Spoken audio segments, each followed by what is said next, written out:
Éditorial numéro 43, The Big Bang Theory. Citation en ouverture, s'il vous plaît. Ouvrez les guillemets. Our whole universe was in a hot damn speed. Then, 14 million years ago, expansion started. Wait. Et fermez les guillemets. The Bare Naked Ladies. Après une nette tendance de fond qui consistait à mettre par écrit ce qui se passe dans notre tête, quand un ray de lumière blanche vient gêner notre œil, il est temps de poser une trame qui ouvrira la voie aux séries officiellement jaunes. Pas de renvoi à notre numéro 40, non. Enfin, presque pas. Avec Friends, on avait du mal à voir ce que le réalisateur mettait en lumière, si ce n'est des scènes de la jeunesse qui disparaissent peu à peu. Des rues de New York, il y en a des tas, alors montrer comme sujet du débat à l'intérieur du salon ce qu'il y a officiellement au coin de la rue, et entre parenthèses, les sapins de Noël, les salons de massage, Bloomingdale's, fermez la parenthèse. C'est marqué au fer rouge les spectateurs de l'idée que rien ne sera plus jamais comme avant. Hier encore, les parents de Titeuf sur grand écran me laissaient songer que Ross et Rachel avaient finalement emménagé à Paris pour ne plus jamais mentionner les 4 autres compères. Faire plus toxique, c'était pas gagné. Les autres ont essayé.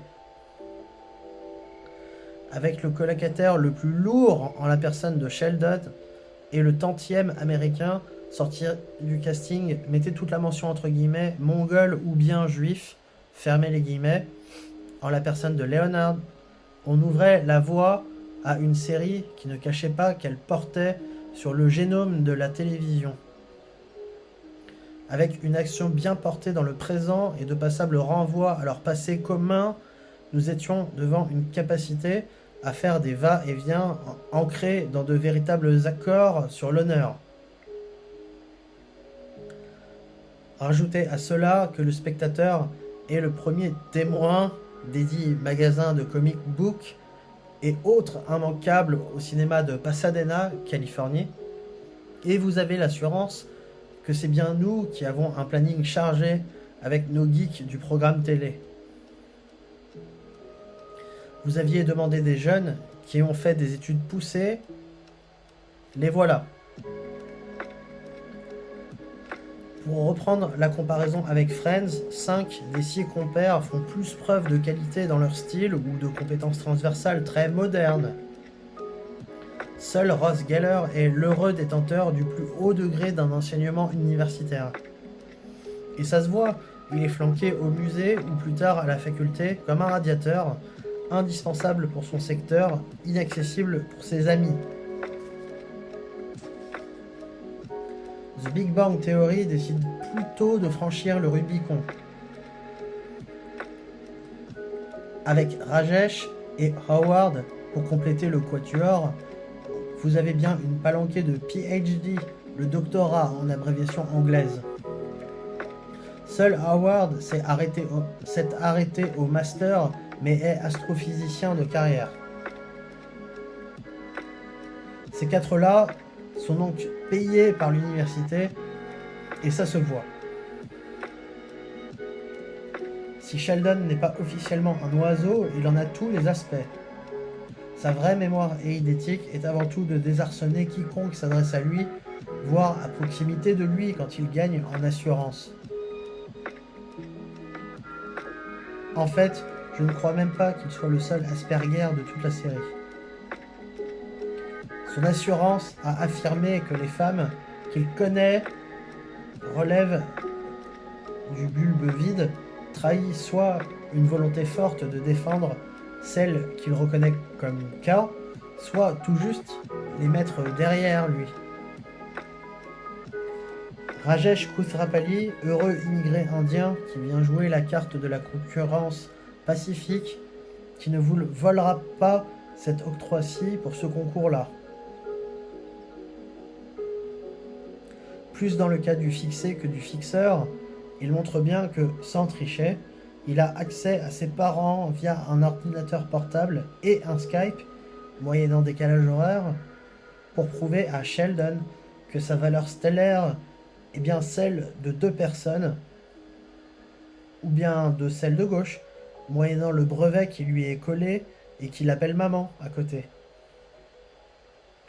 Ne se laissant désarmer que par les filles, et ouvrez une parenthèse, ici, la marque du pluriel est d'une importance capitale, nous y reviendrons, et fermez la parenthèse, il est souvent dernier à parler. Comme le spectateur, me direz-vous.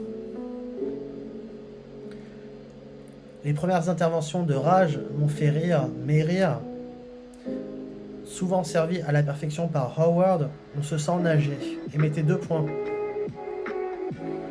On a relevé l'accent indien en se pinçant le nez discrètement, tellement celui-ci écorche tout, et puis finalement, c'est vraiment lui qui décolle. Il est plus aisé de compter ses mots, et donc de les comprendre. Version originale, version française, Howard et lui, c'est le track et le lever de rideau. Et ouvrez une parenthèse. En plus, c'est facile, il y en a un qui est marron et l'autre qui est translucide. Fermez la parenthèse. Point. Pour conclure sur les 2 déjà abordés, chaque lundi, mardi, jeudi et vendredi, j'affabule volontairement. Les livraisons, les take-away, qui enfoncent que les Américains ne se servent pas de leur cuisine, varient selon un programme millimétré qui déclenche chez Sheldon rouspèterie copieuse dès qu'il y a la moindre dérogation. Plus porté sur le registre de la femme, à force de passer au peigne fin les sacs, on n'est plus si étonné d'entendre les boutades qui finissent en, et ouvrez les guillemets, une insulte à ta culture, et fermez les guillemets. Ce qui nous amène à ce qui paralyse Raj, sauf si c'était Howard finalement. Un Indien, nous l'avons dit, qui doit gérer la famille, le clan, l'épineux sujet du mariage d'un côté, et l'Amérique de l'autre. Et Sheldon, qui a vraiment eu tout pareil avec football, christianisme et le démonte pneus, qui est devenu le sujet de spécialisation intouchable, voyez la malice, de son frère George, resté au Texas depuis le décès du père. À force de l'accord de colocation maintes et maintes fois ressorti du placard, on a le natif du pays des logiciels plus à la cool que son confrère américain. C'est Sheldon qui brandit les totems et qui use si mal de la construction grammaticale qu'il amène sur la table tous les sujets de la science physique jusqu'à la théorie des cordes, le seul domaine qu'il exploite.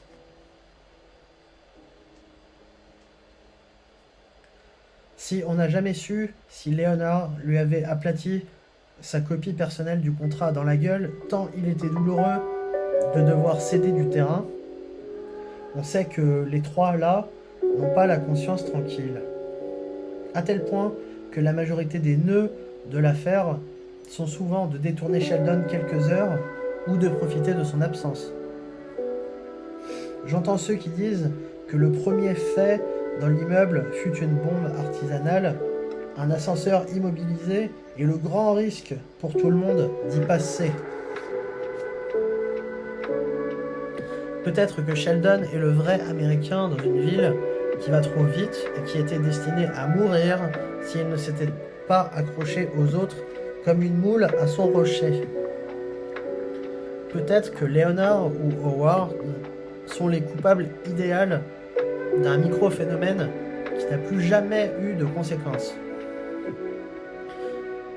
Dans une Californie ouvertement à gauche et même à elle seule, une d'un journal exprimant la légalisation du cannabis là-bas, ouvrez la parenthèse, en témoigne Will Wheaton, cru sur parole qu'il est du casting d'une énième mouture de Star Trek, fermez la parenthèse, et à plusieurs reprises suspecté de ne filmer que des fonces dalles, et l'échelle des valeurs mais aussi le delta des capacités de l'homme. Une fois complètement accro, on a repris une recette qui fonctionne bien. Les noms d'abord sont les mêmes que dans American Pie. On a toute la famille Stifler pour le seul Sheldon qui compte bien d'autres contrées avec son nom de famille dessus. Shipwreck, ce qui veut dire une épave, mais surnommé par ses amis Poscaca, et je suis désolé, était bel et bien Howard. Et Léonard était le beau gosse brun de peau, quand Coof, lui, draguait à la chorale. Niveau référence, vous avez aussi Stan et Kyle de South Park, qui sont interchangeables, l'un juif à la grosse famille, l'autre non, hyper lisse. Mais on reconnaît moins Cartman le brise-tout et Kenny le maigrelet.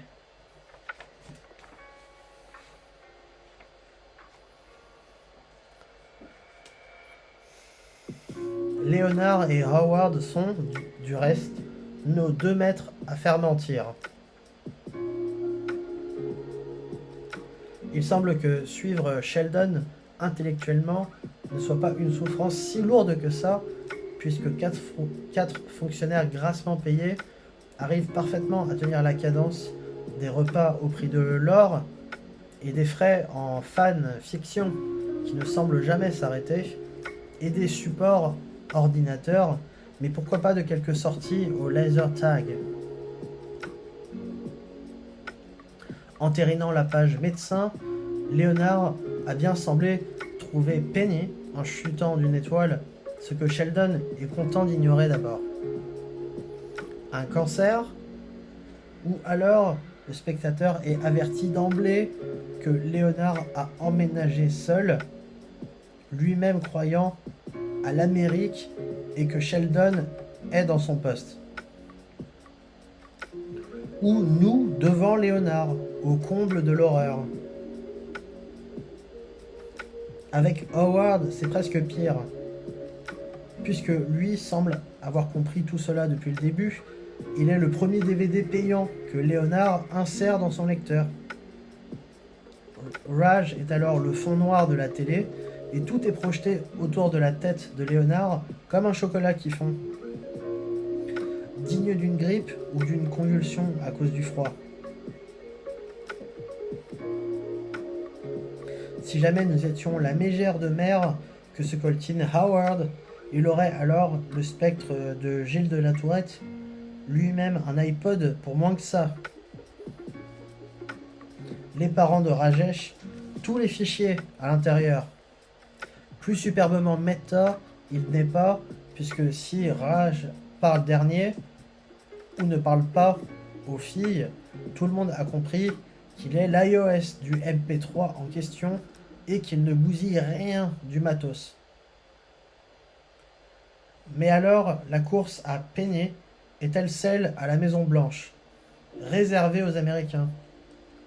Toutes les autres filles sont les fameux totems chers à Sheldon qui, s'il ne parlait pas par-dessus la musique ou n'imitait pas le bruit de ce stylo sur la feuille, seraient premiers en tout au nez et à la barbe de Léonard et d'Howard.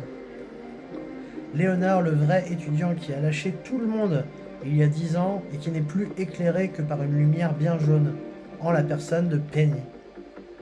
Et Howard, à l'inverse, heureux de répondre à n'importe qui le trouvera juif, qui est bien assis sur un peu de la mère patrie à la maison.